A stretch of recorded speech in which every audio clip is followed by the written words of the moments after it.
Muy buenas a todos, bienvenidos un día más a mi canal, aquí con Pablo y con Jordi. Gracias de nuevo por venir por aquí. Hola, muy buenas. Muy buenas a todos, gracias a ti, Roque. Bueno, en el día de hoy vamos a comentar un poco qué ha pasado en este UAE Tour 2025 con esa victoria de Tadej Pogačar, como era de esperar. Y además comentaremos brevemente lo que ha pasado en Algarve con esa victoria de Vingegaard, así como la victoria en la general de Sivakov en Andalucía. Así que, sin más dilaciones, vamos a comenzar con la primera carrera que mencionamos, con la victoria de Pogačar en la general. Poco más que decir, segundo Chicone, tercero Pello, que por si no os acordabais lo mencioné que iba a quedar tercero en mi porra.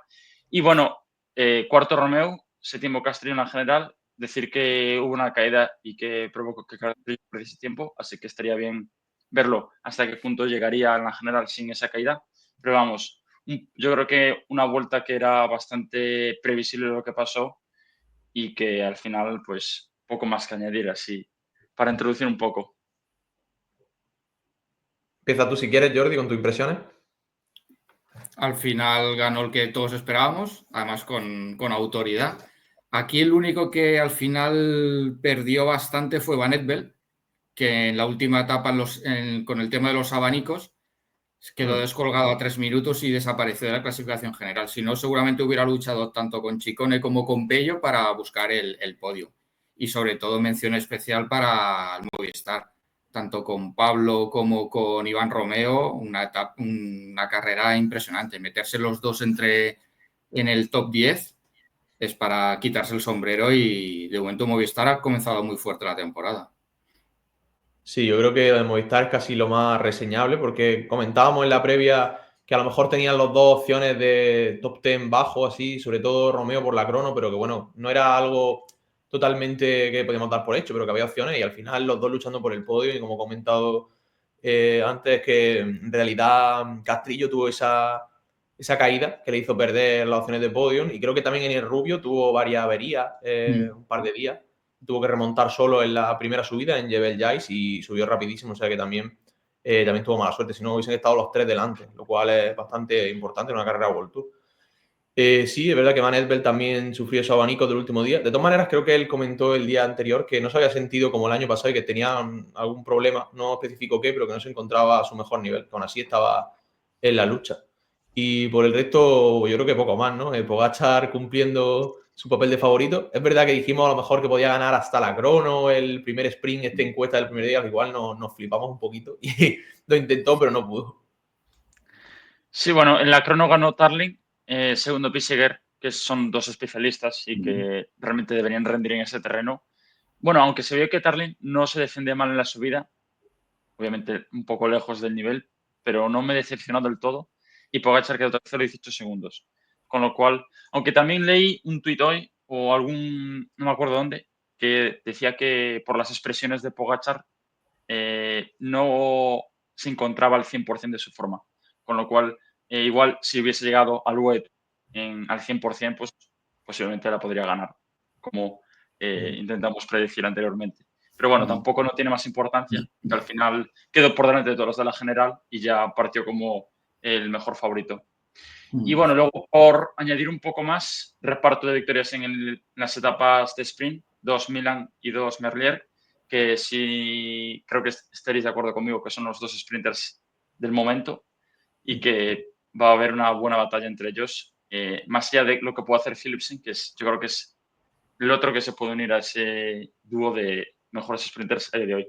Y bueno, lo que puede hacer Olaf Koig, y tampoco nos podemos olvidar de él. Sí, Sí, Koy. di Vale, Pablo.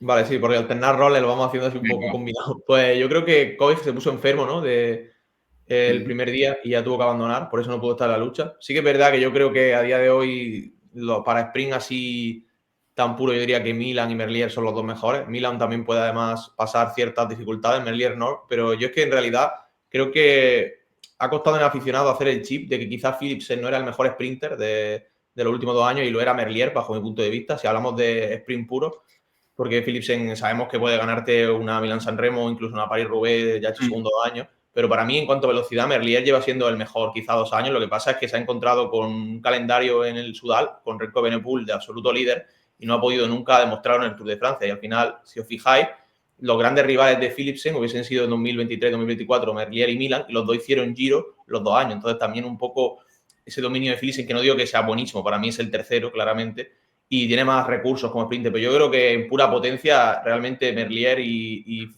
Milan, quizás desde el año pasado también, llevan siendo los dos mejores, y yo siempre estoy deseando que Merlier lo demuestre en una carrera importante, y me gusta que este año parece que sí lo van a llevar al Tour, porque además es un ciclista muy de perfil bajo, no... Philipsen hace más de tipo de declaraciones o de bandazos en los sprints, Merlier, Milan llama esa...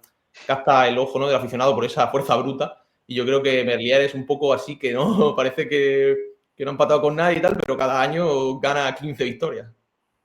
Sí, este año lo que está claro es que tanto Merlier como Milan van a ir al Tour. Koig no, este sí que lo descartan porque todo se centra en Vinegar. Y Philipsen sí que llevaba un par de años quizás siendo el mejor, pero yo Philipsen lo estoy viendo como Peter Sagan, que pasó de ser el mejor sprinter a convertirse en un clasicómano. Ya no es tan velocista puro, o quizá lo han rebasado los otros, y es más ya un clasicómano, más Milán-San Remo, París-Roubaix, se ha vuelto un poco como Peter Sagan, pero al final tanto Milan como Merlier son los mejores sprinters del panorama actual y lo demostrarán en el Tour de Francia.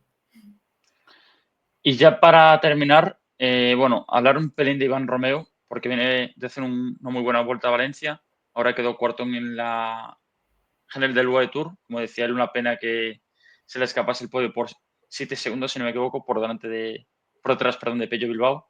Y bueno, séptimo en la contrarreloj, séptimo en la etapa de montaña, cuarto en el Jabal Lafite, con lo cual es un síntoma de que o bien está en plena forma y que luego se va a desinflar, o es un claro síntoma de que va a ir de menos a más claramente y que podemos pues, verlo mucho más activo en las grandes vueltas. Estaría bien saberlo porque ahora mismo parece que ya no tiene techo lo que pueda progresar. Además es que es muy joven. Sí, nos está sorprendiendo gratamente porque todos lo teníamos como un gran rodador, un especialista contra el crono y poco más. Y ahora se está defendiendo muy bien en montaña, aguanta, se está convirtiendo en un corredor interesante. Además es súper joven, tiene mucho margen de mejora y se ha juntado él con Romo, Pelayo, Canal, Castrillo y de momento los jóvenes del Movistar están funcionando. Y prueba de ello las demostraciones en Down Under, en Valencia, ahora en el UAE, y si siguen así nos pueden dar una gran temporada. Yo creo que se ha juntado un poco un inicio de año muy bien preparado del Movistar, con la explosión de varios talentos a la vez, y parece que ya nadie echa de menos un poco que se iban Aramburu, Lazcano, y bueno, que a lo mejor se notarán seguro, porque la temporada es muy larga. Pero es verdad que casualmente han explotado todo a la vez, verdad que Javier Romo ya lo comentamos en el vídeo del Down Under y tiene mucho talento, pero Romeo, si bien iba ya anunciando cositas así, el año pasado también empezó muy fuerte, luego la crono en el Mundial a final de año, pero a mí me está sorprendiendo muchísimo, o sea, es una progresión de alcanzar cotas muy altas, no de quedarse en un corredor buenecillo. O sea, la esperanza son grandes, nunca hay que meter presión, no sabemos. Y Castrillo, yo es que a veces se comentó que si era como flor de un día, lo de la Vuelta a España, yo siempre he tenido claro que tenía una fuerza descomunal y yo sabía que iba a rendir a las primeras de cambio, ya fuese de gregario, de líder, en escapadas, Castrillo es una fuerza de la naturaleza y no me sorprende. Pero es verdad que se está juntando, ¿no?, como todas las piezas a la vez. Y lo que es el ciclismo, a veces decían, no, el Movistar no tiene plantilla estos años, pero funcionan, hacen un cambio de mentalidad y un poco de chip, empiezan a funcionar las cosas y mira, hasta también John Barnechea en Andalucía, por ejemplo. Yo creo que se han juntado todos los factores a la vez y han creado como un grupo muy bonito. Y aparte con aún les quedan bastantes años, no es un grupo que ya sea de veteranos, sino que mínimo unos 5 años pueden durar de buenos resultados, incluso algunos más. Bueno, ahora pasando a las otras carreras importantes, Algarve, que bueno, esto sí que ya fue tendencia en redes sociales con esa primera etapa que se la quitaron al Ineos. No sé si, bueno, introduciendo un poco, pues 100 corredores, o sea, prácticamente todo el pelotón fue por un lado de la rotonda y un grupo de 9 corredores que se disputaron en sí la victoria. De hecho, ganó Filippo Ganna, pues se disputaron la victoria. ¿Qué pasa? Que luego los jueces le quitaron la victoria al Ineos, a Filippo Ganna, y eliminaron la etapa. La cancelaron, es como si no hubiese pasado nada, no quitaron tiempos ni nada. Y se empezó a contar a partir de la segunda etapa, donde ya ganó Jan Christen junto a Joan Almeida y donde ya pudimos ver pues a algunos de los otros favoritos que teníamos ganas, como fue Primo Roglic, que no tuvo un gran inicio, a Jonas Vingegaard, que fue el que ganó, y pudimos ver ya pues la otra parte de esta pretemporada, no, de este inicio de temporada, mejor dicho. Sí, la verdad que la imagen del primer día fue un poco dantesca. A ver, luego tiene gracia recordar anécdotas así de ciclismo porque a lo mejor es algo que quizás recordamos dentro de 10 o 20 años, aunque sea una tontería, ¿no? Pero una típica anécdota que contar a nuevas generaciones ciclistas y tuvo su gracia, pero no creo que a los sprinters le hiciese mucha. Por ejemplo, Jordi Meus, que disputó ese sprint a tope por el otro lado de la carretera y lo ganó. Bueno, al menos se quitó luego la espina ganando una etapa, pero la imagen fue un poco rara. 100 corredores a tope por un lado y Filippo Ganna de paseo ganando la etapa en el carril correcto. Quizá hubo polémica porque dicen, ¿por qué Ganna tiene que pagar por el error del resto del pelotón? Que yo creo que no estaba bien señalizado de todas maneras. O sea, para mí no me parece mal que dejasen en blanco la victoria porque, no sé, un corredor como Filippo Ganna tampoco tiene necesidad de, digamos, mendigar, muy entre comillas, una victoria así. Tampoco creo que le aportase un gran prestigio. Pero bueno, al final ha quedado en una anécdota y el resto, por lo que has comentado, analizar un poco esta carrera es complicado porque yo creo que ha sido un poquito descafeinada en cuanto a montaña. Es que yo lo resumiría en 2 etapas. La Sí. etapa ganó Christen, que fue el Alto da Folla, que no fue un puerto excesivamente duro. No. Un poco me recuerda a la del Jebel Jais, creo que se llama, la primera etapa de montaña del World Tour, y luego ya la crono donde ya hubo más diferencias. Y no sé si Jordi lo verá igual, pero yo vi que eso también fue como muy táctico porque Visma no andó nada ese día y Red Bull quemó a Traknik muy pronto. Roglic hizo ahí varios ataques en el penúltimo puerto, en la subida y bajada. Vingegaard le siguió. Y luego en el resto de puertos se quedaron mirándose. Le faltaba como chispa, pero que también no tenían gregario y fue para mí, no sé, muy difícil de analizar a nivel de performance física. Se esperaba mucho de la Vuelta al Algarve. Entre Vingegaard, venía Roglic, Van Aert, había bastante expectación, quizá más que en Andalucía. Y entre la primera etapa, que fue bastante caótica con todo lo que sucedió, y que, por ejemplo, Roglic no estaba del todo al 100%, tampoco llevaba un gran equipo. Van Aert buscó algún sprint, pero tampoco llegó a conseguir nada. Y al final, lo que dice Roque, la segunda etapa, gran victoria de Jan Christen, este chico apunta maneras, y luego la crono. Quitando lo demás, 2 llegadas al sprint y la anécdota más importante, que es la primera etapa. Por lo demás, poca cosa que contar.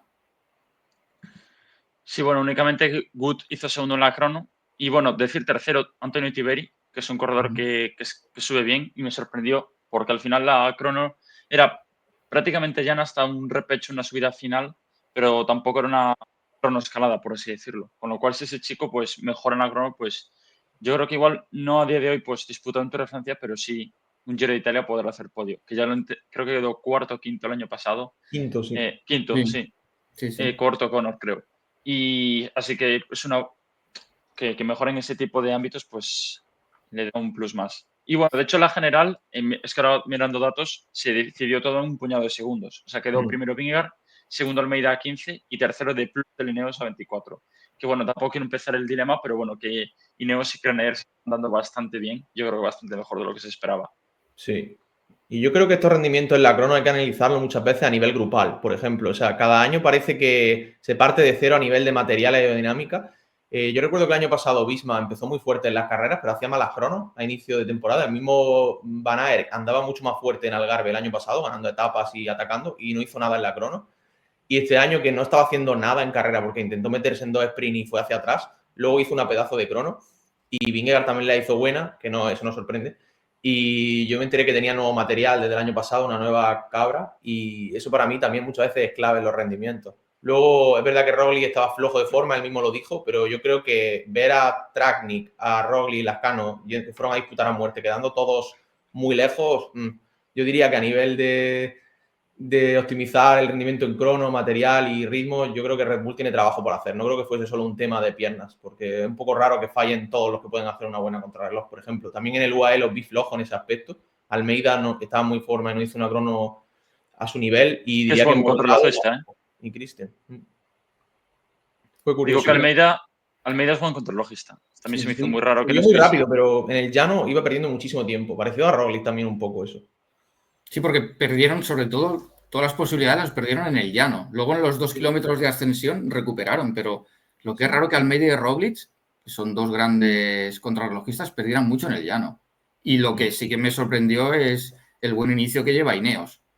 Lo está haciendo muy bien. No esperábamos gran cosa de ellos porque están en una política de fichajes un poco rara, pero de momento lo están haciendo bien. La única pega es que Carlos Rodríguez se fracturó la clavícula y va a estar un par de meses parado. Eso es la única pega que de momento tiene el Ineos este año.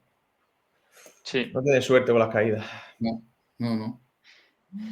Y bueno, ya pasando a la Vuelta a Andalucía, que es el último tema que nos toca, victoria en la general de Sivakov, que es otro corredor que se está viendo que es bastante regular, con quizás en carreras de una semana, pues yo creo que se le ajustan bastante bien, más que las de 3 semanas, que yo creo que las de 3 semanas va más como ayudante de jefe de filas.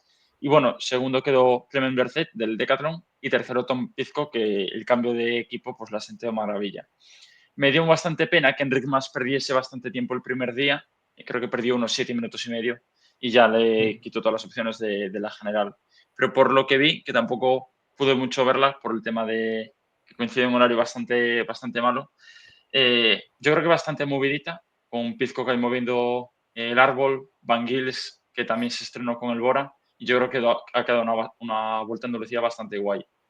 Eso sí, a nivel de participación quizás faltó algún Renko Benepul, ya que corrió Van Aert, o sea, perdón, corrió Pogačar, corrió Vingegaard, incluso también corrió Van Aert. Pero bueno, más allá de la participación, que al final es un factor externo, pues yo creo que ha quedado bastante más interesante que las otras dos que comentamos. Sí, fue entretenida. Además, por nuestra parte, entre la victoria de Barrenechea y de Uriarte, los españoles de las 5 etapas aquí han rendido muy bien. Luego, Ristov, que consiguió la victoria al sprint, que nunca hay que descartarlo. Y creo, por lo que he leído, que quiere retirarse este año, quiere que sea su última temporada y tiene 97 victorias. Sí. Le gustaría llegar a las 100.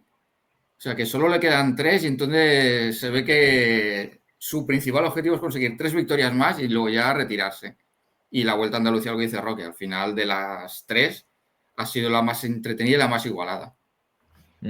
Yo diría que ha ido un poco de más a menos. Las 2 primeras etapas fueron brutales porque el perfil así lo demandaba y las otras 3 se me quedaron un poquito flojas. O sea, tenían que pasar cosas desde muy lejos. ¿Y qué pasa? Que tomó el liderato Sivakov y UAE tenía un equipo de abuso comparado con el resto en esta carrera. Lo contrario a Van Gils, que fue con los chavales del equipo de desarrollo del Bora, y a Leotti, que fue el único así que trabajó. Y Van Gils yo diría que fue el más fuerte el primer día, que fue impresionante cómo salió al ataque de todos los UAE y reventó a Pizco y a los UAE.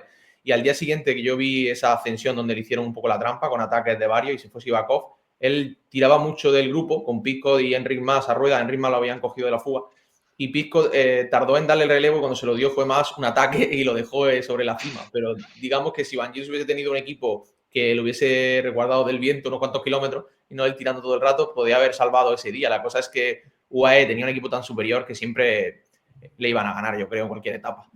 Y luego sí, la verdad que lo de la fuga española fue curioso.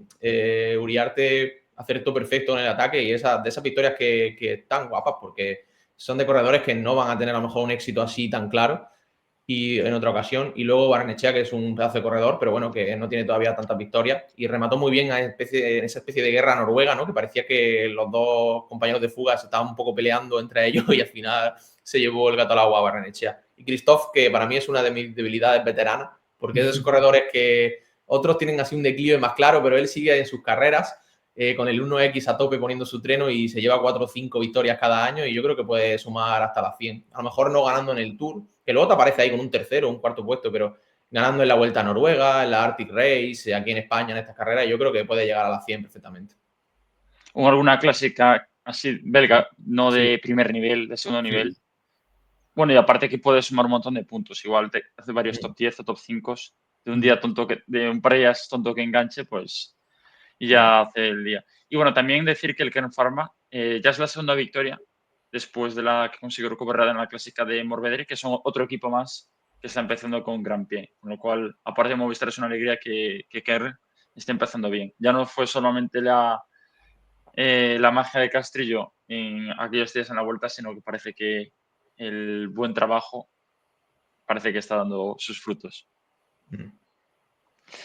Y creo que no queda nada más que mencionar. Próximamente ya, ahora empiezan las clásicas belgas, empieza gran camino y ya dentro de poco, pues ya en nada va a empezar el Giro.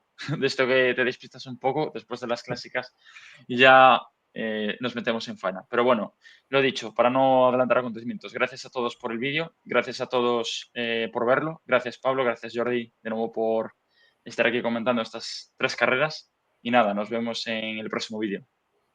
Gracias a ti. Gracias a ti, Roque. Chao. Gracias, chao, chao. Adiós.